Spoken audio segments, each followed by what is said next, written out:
Namaste and hi friends, it's Parvati here with Visionary Veda, bringing you your Vedic Astrology report for this solar eclipse new moon happening on June 10th, 2021.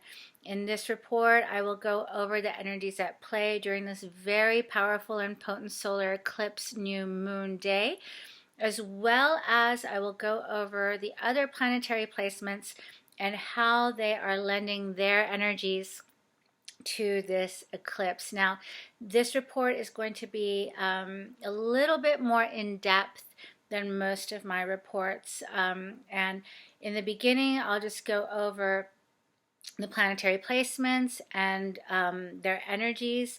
But as we get a little bit deeper into the report this time, I would like to talk a little bit on a little bit more advanced level as to, according to Vedic astrology, how these energies are delivering their impact to this eclipse. Okay, so let's get started. On June the 10th, we are going to be experiencing a total solar eclipse of the sun. Now, as most of you know, solar and lunar eclipses come in pairs. Usually it's a lunar eclipse followed by a solar eclipse, or a solar eclipse followed by a lunar eclipse. Sometimes they come in threes. Last year they came in threes, where we had a partial lunar eclipse, then a solar eclipse, and then a partial lunar eclipse. So we had 6 eclipses last year. The lunar eclipse that we just had on May the 26th, as well as the solar eclipse that we are going to have on June the 10th, are the first eclipses of 2021. And luckily, this year, we're only having 4. Now, why do I say luckily? Well, traditionally, in the ancient world, eclipses were seen to be inauspicious. Now, I don't want to use, I try to not use these words because people get scared, and the point isn't to scare anybody. The point is to realize that there is no such thing as good or bad. The energies are just the energies, and it's relative to how these energies play out in your chart, so that's how you personally will feel the impact. The reports that I give are very general energetic reports. Of course, everybody is different. Everyone's going to feel it impacting in a different way. Now, why do the ancients consider it to be inauspicious? Because Rahu and Ketu, which are always involved in the eclipses, Rahu being the north node of the moon and Ketu being the south node of the moon, they come across the sun and the moon, depending on if it's a solar or lunar eclipse, and obstruct the light of these 2 main luminaries, right? So that's why the ancients considered it to be inauspicious. Although many times, most of the times, what the eclipses are generating is change. And usually when there's change, there's instability, right? So there's upheaval or shifting of energies in order for something to change. And that's why the ancients would consider it inauspicious, because it would imbalance us.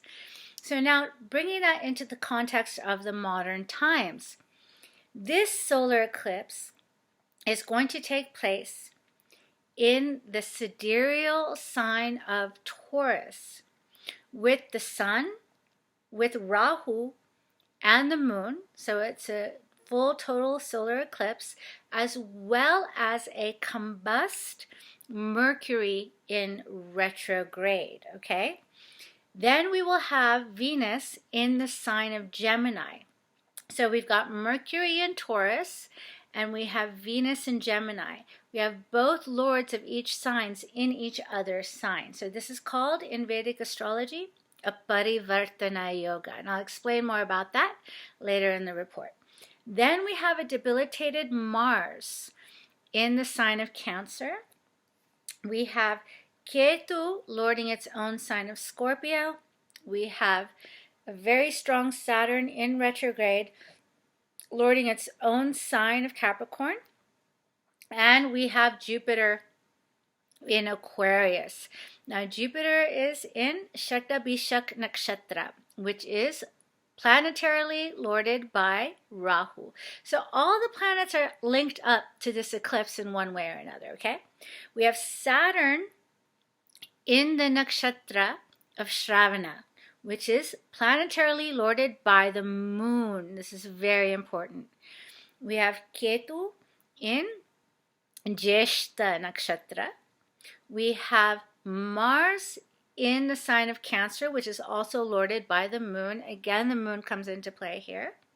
And then we have Venus in Gemini, Mercury's sign, and Mercury retrograde in Taurus, Venus' sign, the parivartana. Rahu is in Rohini Nakshatra, which is also lorded over by the moon. So the moon energy is very strong during this eclipse. The moon is also exalted, even though it's a dark moon, it's a black moon. It's an exalted moon, meaning the moon is in its strongest sign.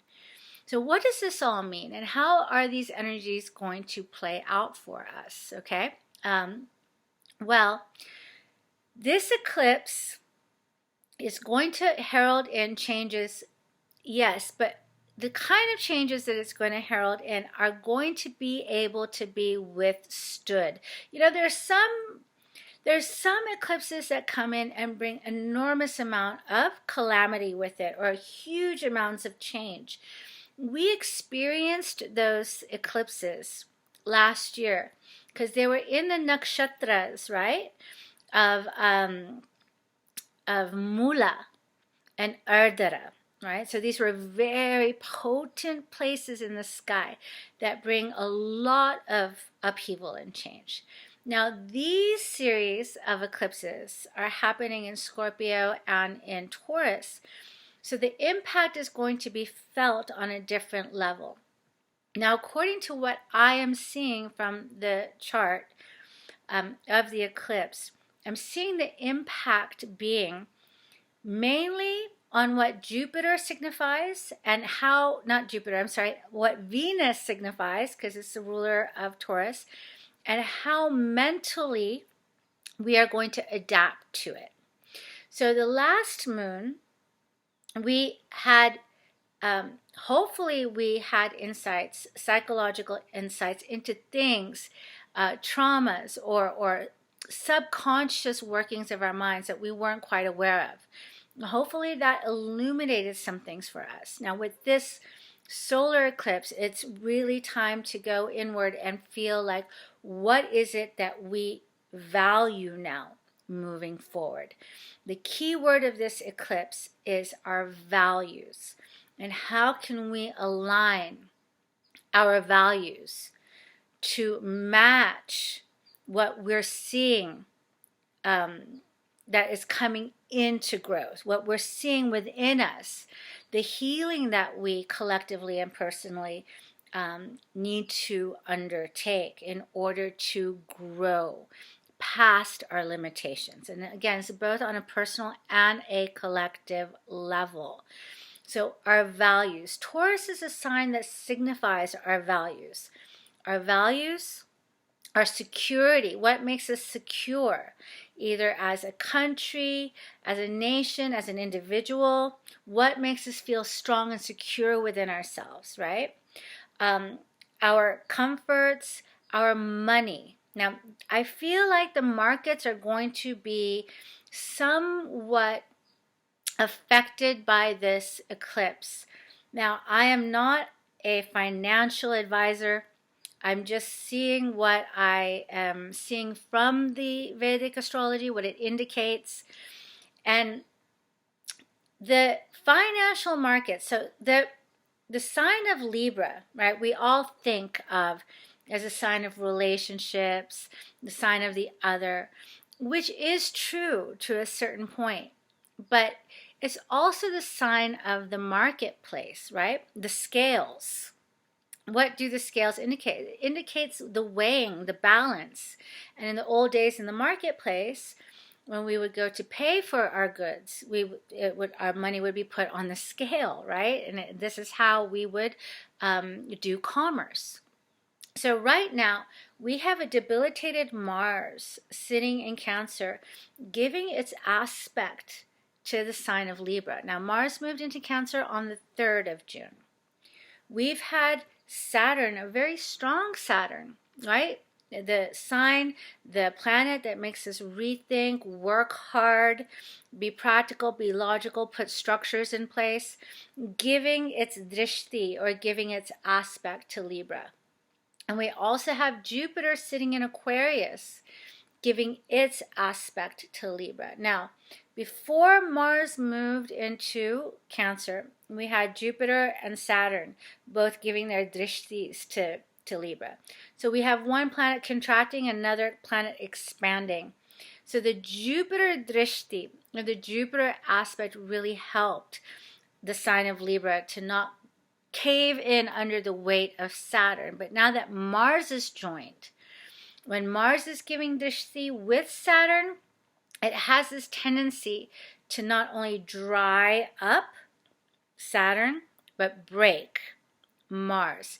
Still, we have the Jupiter aspect there, so all is not lost. If the financial markets do take a hit, I don't think it would be as bad as if Jupiter wasn't there. If it was just Mars and Saturn, it would be pretty bad.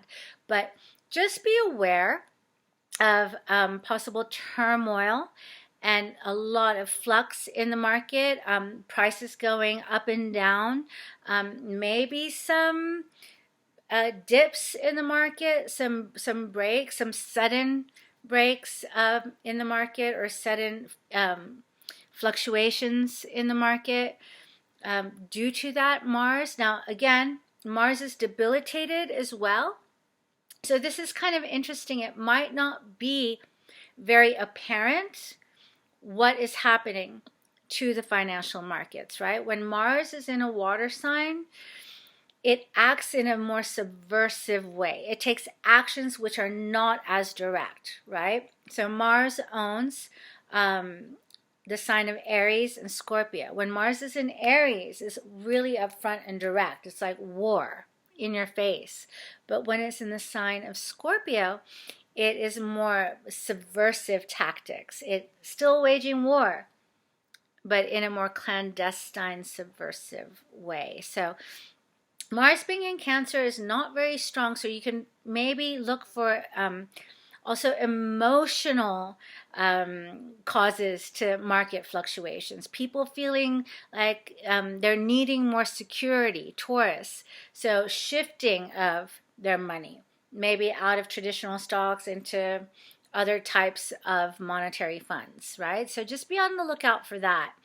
Again, I'm not a financial astrologer or an expert, so don't go, pulling your money out of the stock market on my account, but just wanted to share with you the indications that I'm seeing with the planetary placements. Okay, so moving on from that, the moon, our emotions. Now the moon is going to be obscured by Rahu, and is going to be a black moon during this eclipse. It's a new moon during this eclipse. Again, with Mars in the moon's sign, Rahu in the moon's nakshatra, and Saturn in the moon's nakshatra, our mental stability is going to be key as to what the outcome in our lives is going to be for this eclipse. Things do shift, things do change. How do we respond to these changes? How do we respond to these shifts? This is up to our emotional maturity, our emotional intelligence. Now, because the moon is exalted in Taurus, I feel like for the most part, whatever changes that do come, we are going to be able to handle and digest on an emotional level in a healthy way, right? It's the moon being in the sign of Taurus, being in the sign of exaltation, brings stability to the mind. So whatever changes are occurring, just know that we will be able to sustain them and digest them and understand them with a certain level of emotional intelligence. And if you would like to see where it is in your chart and in your life this eclipse is going to be affecting you, you can reach out to me for a personal consultation, and I will be happy to take a look at your birth chart, and we can have a Vedic astrology session together. Okay, you can contact me on my email below. Okay, so the sign of Taurus, security, our values, the nakshatra that this eclipse is taking place in is the nakshatra of Mrigashira. Now, Mrigashira is a beautiful nakshatra, and it is the nakshatra that's symbolized by the deer. Now, the deer, it's considered, this nakshatra is considered a seeking nakshatra. What is it seeking? It is seeking joy. You know, the deer is symbolized by love. It's always alert. It's always looking for opportunities. It's also always easily frightened, right? So in this nakshatra, we are going to be seeking the next steps in our evolution, the next steps in our life. What can we put into place? You know, Saturn also has a big impact on this eclipse, right? Right now, Mars and Saturn are opposing each other. So there's also this tension that will come along with this eclipse, in that we know that there's something that we need to change, that we need to transform in our lives. We know there's a place that we want to get to, that we're seeking to get to, that we're looking to get to. We're looking for opportunities. We're looking for allies. We're looking for security. We're looking for support. But how can we get there? We could feel a little bit stuck during this eclipse. We could feel a little bit confused during this eclipse. But don't worry, things will come to light once this eclipse passes and Jupiter starts to go into retrograde. Now, Mrigashira Nakshatra is lorded over by the planet Mars, which is debilitated at the time, right? Which is also lending to that feeling of frustration or exhaustion, or seeing our goals or knowing our values, but yet not knowing how to attain it, okay, or how to get there. It's also lorded over by the deity called Soma. Now, Soma is linked again to the moon. In the ancient times, our ancients used to create this drink or this potion called Soma. And scholars think it has something to do with the Amrita. Remember, I've talked about the Amrit, or the nectar of immortality.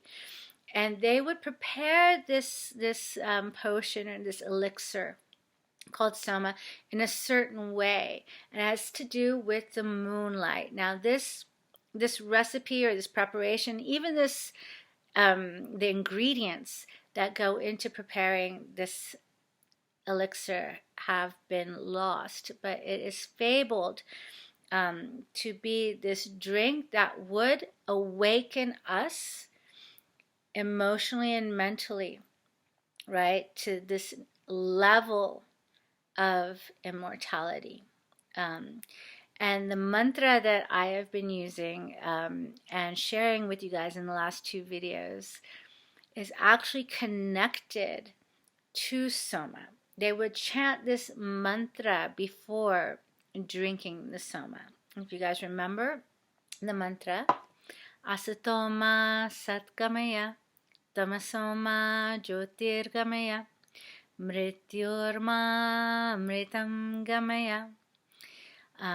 So this mantra is a really beautiful mantra, which I have been recommending to chant also during the lunar eclipse and throughout the duration of this month, and you could chant it all the time, so I want to encourage that.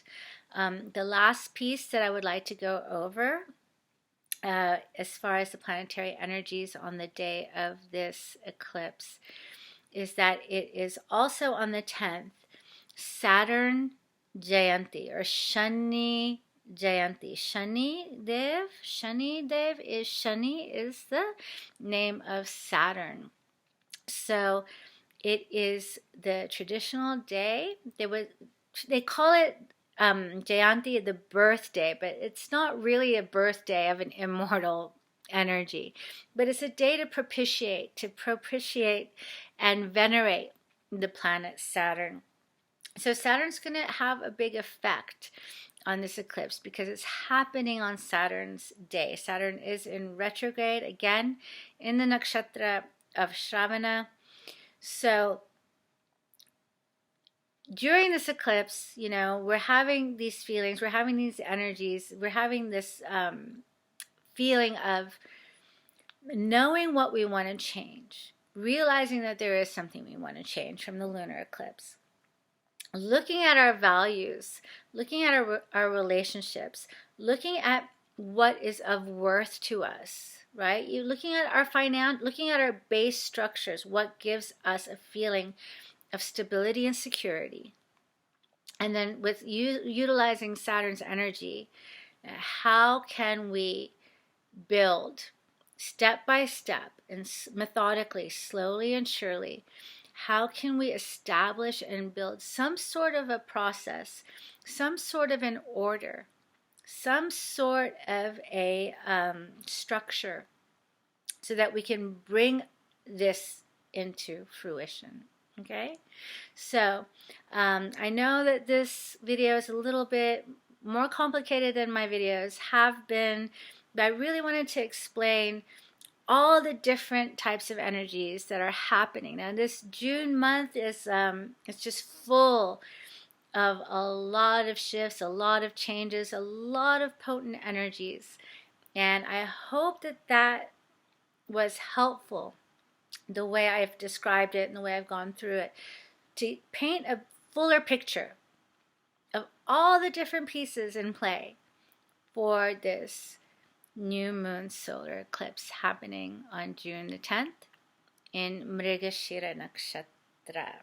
Okay, so I'd like to end the video with the chant. Okay, so let's do it together 2 more times so that you have it down. It's a beautiful chant. It's from the Upanishads. It's connected to the preparation of Soma, which is the elixir that the rishis, the yogis, used to use to prepare them to connect to these higher sources and higher vibrational frequencies, okay, of the cosmos. So 2 more times, and then we'll end the video. Om Asatoma Satgamaya Tamasoma Jyotirgamaya Mrityurma Mritam Gamaya. Om Asatoma Satgamaya Tamasoma Jyotirgamaya Mrityurma Mritam Gamaya. Om Shanti, Shanti, Shanti. For those of you who have not viewed my previous videos, this is literally translated as please bring us from the false or untruth to the truth. Please bring us from ignorance into light. And please deliver us from death to immortality. Om, peace, peace, peace. So I'm wishing all of you a very powerful, insightful, and potent new moon solar eclipse happening here on June 10th. I hope you enjoyed my video. Enjoy the life. Take care. And until next time, be good. Thank you so much. Namaste. Bye-bye.